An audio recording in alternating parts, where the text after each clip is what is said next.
At Anurag University, be everyone you dream to be.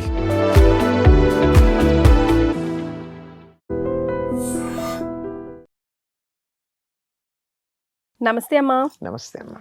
తొలి ఏకాదశి వచ్చేస్తోంది కదా. అవునమ్మా. మరి ఈ రోజు ప్రత్యేకత గురించి, మేమంతా పాటించవలసిన నియమాలు, తీసుకోవాల్సిన జాగ్రత్తలు ఒక్కసారి గుర్తు చేద్దాం. తొలి ఏకాదశి అదేమిటి, చైత్రమాసం కదా మనకి మొదటిది. దీన్ని తొలి ఏకాదశి అని ఎందుకంటారు? మరి ఇప్పటికిన్నా అయినాయి కదా, అంతే కదా. 3 నెలలు అయిపోయినాయి. చైత్రం, వైశాఖం, జ్యేష్టం. 3 నెలల్లో 3 రెళ్ళు 6 ఏకాదశులు అయినాయి. ఈ ఏకాదశిని తొలి ఏకాదశిని ఎందుకంటాం? ఎందుకంటామంటే చాతుర్మాస్యంలో మొదటిది. పండగలు మొదలయ్యేది ఇప్పుడే. శ్రీరామనవమి తర్వాత మళ్ళీ మనకు పండగలు ఏమన్నా వచ్చాయా? లేవు కదా. పండగలు మొదలవుతూ ఉన్నాయి. తర్వాత ఇది దక్షిణాయన పుణ్యకాలంతో సంబంధం కలిగి ఉంటుంది. దక్షిణాయన పుణ్యకాలం వచ్చిన తర్వాత వచ్చేటటువంటి ఏకాదశి మొదటిది. ఇక్కడి నుంచి ఈ తొలి ఇది ఎప్పుడు? ఆషాఢ శుద్ధ ఏకాదశి. ఈ రోజున కాలస్వరూపుడైనటువంటి పరమాత్మ శ్రీమన్నారాయణుడు యోగ నిద్రలో ప్రవేశిస్తాడు. అదేంటమ్మా, పండుగలు స్టార్ట్ అయ్యే వేళ ఆయన పడుకుంటే మనం అంతా ఎవరిని ధ్యానించాలి? అదే, ధ్యానం చెయ్యాలి కానీ ఆర్భాటాలు చేయకూడదు. ఆయన నిద్రకి వెళ్ళినటువంటి సమయం ఇది. ఆయన నిద్ర ఏ నిద్ర అని చెప్పాను? మనలాగా తమోగుణమయమైన నిద్ర కాదు కదా, యోగ నిద్ర. యోగ నిద్ర ఎందుకు అంటే సంవత్సరంలో 12 నెలలు ఉంటాయి మనకి. 12 నెలల్లో ఒక్కొక్క నెలకి 2 పక్షాలు చొప్పున 24 పక్షాలు ఉంటాయి. రోజులో ఎన్ని గంటలు ఉంటాయి? 24 గంటలు ఉంటాయి. మనకి ఒక సంవత్సరం అయితే దేవతలకు ఒక రోజు అవుతుంది. మనకి 24 గంటలు ఉన్నట్టే వాళ్ళకు కూడా సంవత్సరంలో 24 పక్షాలు, 24 గంటలు. రాత్రి ఎంతసేపు పడుకోవాలి? 8 గంటలు. 8 గంటలు పడుకోవాలి అంటే 8 పక్షాలు అంటే 4 నెలలు. ఈ 4 నెలలు చాతుర్మాస్యంగా పరిగణించడం జరుగుతుంది. సరిపోయిందా లెక్క? ఆ తర్వాత వచ్చేటటువంటి ఉత్థాన ఏకాదశి వస్తుంది కదా కార్తీక మాసంలో. అప్పుడు ఆయన నిద్ర లేవడం, ఆ కార్యక్రమాలు అవి మొదలవుతాయి. ఆ తర్వాత ఉత్తరాయణం రావడం జరుగుతుంది. కనుక ఈ తొలి ఏకాదశి నాడు యోగ నిద్ర ముద్రితుడవుతాడు గనక యతులు, సన్యాసులు మొదలైనటువంటి వారు ఈ 4 నెలలు ఎక్కడికి కదలకుండా ఒక చోట ఉంటారు. చాతుర్మాస్య దీక్ష అంటారు. అంటే 4 నెలల పాటు తీసుకునేటటువంటి దీక్ష. మామూలుగా అయినట్టయితే వాళ్ళు ఎక్కువ కాలం ఒక చోట ఉండకూడదు కదా. యతులు సంచారం చేస్తూనే ఉండాలి. ఈ 4 నెలలు, ఈ 4 నెలలు అంటే వానలు పడి బాగా నదులు మొదలైన ఉధృతంగా ఉండి వాటి వల్ల వచ్చేటటువంటి వరదలు మొదలైనవన్నీ వస్తాయి కదా, ఇవన్నీ పోయేదాకా ఒక చోట ఉండాలి. తర్వాత ఆషాఢమాస ప్రారంభంలో ఇంకా గ్రీష్మ ఋతువే ఉంది కదా. ఆ గ్రీష్మ ఋతువు తాలూకు ఫలంగా ఎండలు ఉంటాయి, వర్షానికి వర్షాలు పడుతూ ఉంటాయి. ఎండలు వర్షాలు రెండూ కలిపి వచ్చేటప్పటికల్లా వాతావరణం చికాగ్గా ఉంటుంది. అంచేత అది సరైనటువంటి కాలం కాదు ఎక్కడికి ప్రయాణాలు చేయడానికి. కానీ ఏ ఏకాదశికి సంవత్సరంలో చేసినా చేయకపోయినా కంపల్సరీ ఈ ఏకాదశికి మాత్రం లంకనం కానివ్వండి, ఉపవాస దీక్ష మాత్రం ఖచ్చితంగా చేస్తారు, తప్పనిసరిగా చేస్తారమ్మా. ఎందుకంటే దక్షిణాయనం కూడా వచ్చేస్తుంది అప్పటికి. కనుక ఇది ఆయన యోగ నిద్రలోకి వెడుతున్నాడు అనేటప్పటికీ అందరం కూడా ఆయనకి నిద్ర పోవడానికి తగిన వాతావరణం కల్పించేటటువంటి పరిస్థితి అన్నమాట. అందుకని ఉపవాస దీక్ష చేస్తారు. ఈ నెలంతా కూడా ఈ చాతుర్మాస్యాల్లో కూడా 4 నెలలు 4 రకాల ఆహారాలు వర్జనం చేస్తారు. మా గృహస్థులకు కొన్ని నియమాలు ఉన్నాయి, యతులకు కొన్ని నియమాలు ఉన్నాయి ఈ చాతుర్మాస్యంలో. కానీ ఇది మొదటి రోజు కనుక ఈ రోజున తప్పనిసరిగా ఉపవాస దీక్ష చేస్తారు. ఉపవాసం అంటే అర్థం ఏంటంటే ఏం తినకుండా ఉన్నంత మాత్రాన అది ఉపవాసం అవ్వదు. ఆ రోజు ఉండాలి అంటే భగవంతుని దగ్గరగా ఉండాలి, భగవంతుని ధ్యానం చేయాలి. ఆయన నిద్రలోకి వెళ్ళబోయే ముందు మనం ఆయన్ని ధ్యానం చేస్తూ ఆయన దగ్గర ఉంటే ఆ 4 నెలలు ఆయన మనసులో ఉంటాం కదా మనం. ఆయన లాలిపుచ్చినట్టు. లాలిపుచ్చడం అంటే అదే, నిద్రపోబోయే ముందు ఏం ఆలోచిస్తే అదే ఉంటుంది. మరి ఆయన మన గురించి ఆలోచించేటట్టుగా ఆ రోజంతా ఆయన్నే ధ్యానం చేస్తుంటే ఆయన మనసులో ఉంటాం. అందుకని ఈ రోజు తప్పనిసరిగా ఉపవాసం చేయమని చెప్తారు. సాధారణంగా ఏకాదశి ఉపవాసం చేసేటప్పుడు ఎవరైనా ఆరోగ్య పరిస్థితుల వల్ల కానీ మరొక కారణంగా కానీ పూర్తిగా ఉపవాసం చేయలేని పరిస్థితుల్లో ఉంటారనుకో, అప్పుడు ఏం చేయొచ్చు, తేలిగ్గా పాలు తీసుకోవచ్చు, పళ్ళు తీసుకోవచ్చు. ఒకటి మాత్రం తప్పనిసరి ఏమిటంటే ఉప్పు తినకూడదు. ఉప్పు, కారం, పులుపు, చింతపండు ఇవేం లేదు. ఏదన్నా కొంచెం వండిన పదార్థం తినకూడదమ్మా బేసికల్గా. వండిన పదార్థం కానీ, ఇప్పుడు ఆ మాట అంటే పాలు కూడా కాచారు కదా అని నా మనవడు ఒకసారి అడిగాడు నన్ను. అంతే కదా, అంతేగా.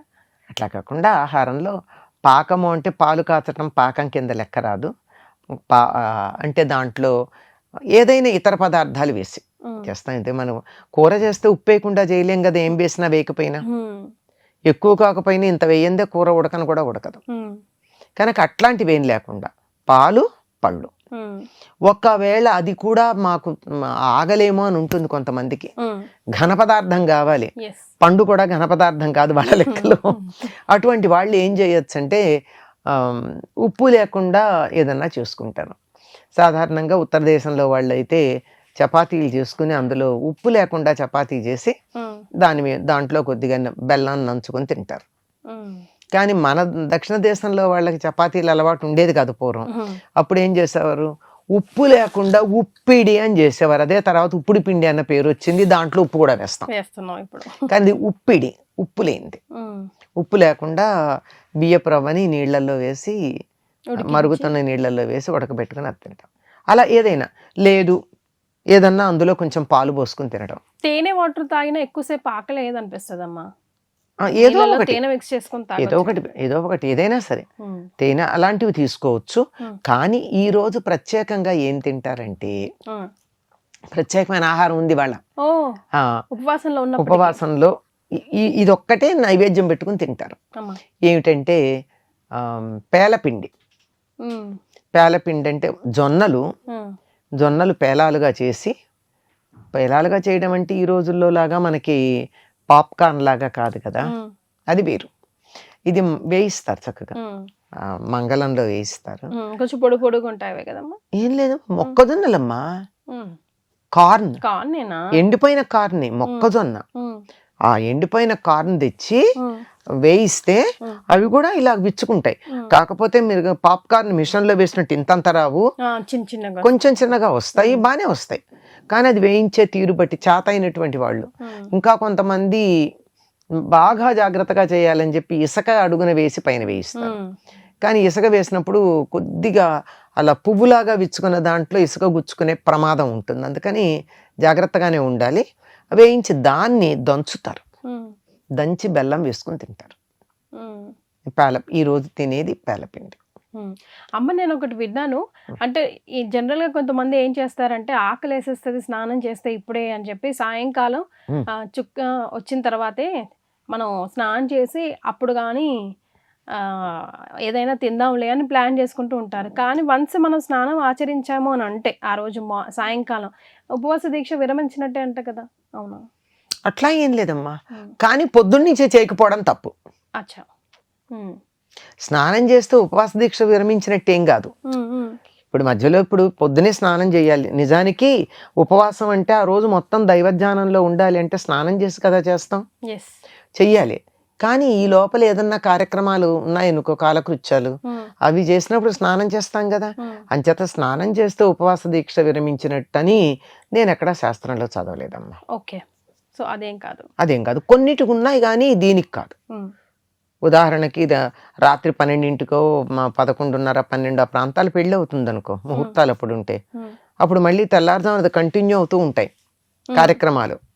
అంటే వైదిక పద్ధతిలో చేసుకునే వాళ్ళకి సంప్రదాయంగా కంటిన్యూ అవుతూ ఉన్నాయి. 12 దాటిపోయింది లేకపోతే 2 అయిపోయింది కనుక మేము మొహం కొడుకుని స్నానం చేసి వస్తామని వాటికి వెళ్ళరు. అట్లాంటివి కొన్ని యజ్ఞ దీక్షలు వాటికి ఉంటాయి తప్ప వీటికి అట్లాంటిది స్నానం చేస్తే అయిందని కాదు. అసలు పొద్దున్న నుంచి స్నానం చేయకపోవడం చాలా తప్పు. ఏకాదశి నాడు తప్పకుండా చేయాలి కదా. అయితే అమ్మ సైంటిఫిక్ రీజన్స్ కూడా ఉన్నాయి ఏకాదశి రోజు మనం ఉపవాస దీక్ష ఎందుకు చేస్తాము అన్న దానికి కదా. మరి ఈ రోజు అస్సలు తీసుకోకూడదు, అస్సలు చేయకూడదు అన్న పనులు.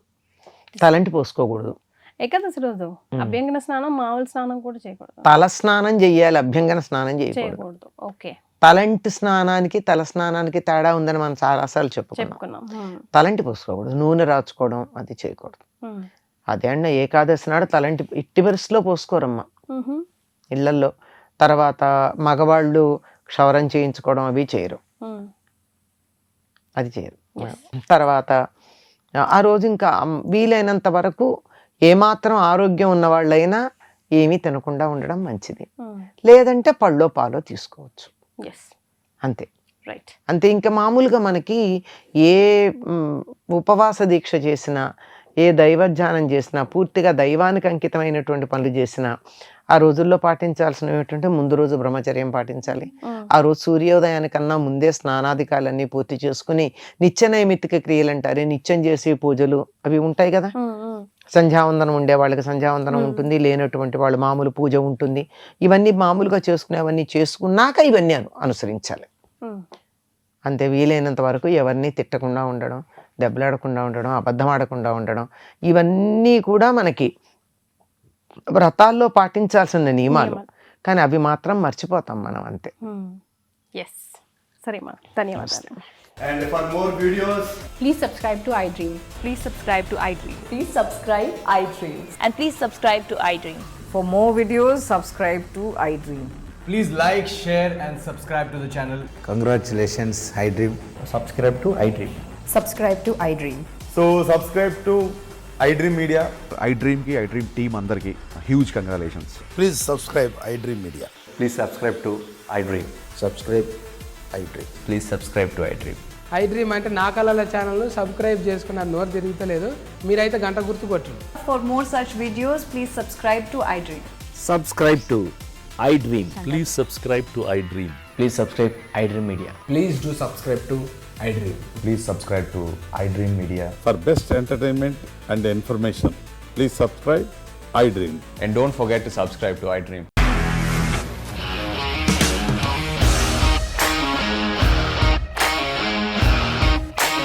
ఇండస్ట్రీలో కమిట్మెంట్ ఇష్యూస్ వస్తే నీకు కూడా వచ్చినట్టు మార్నింగ్ తీసుకెళ్ళారంటే కొట్టి పడేస్తారు.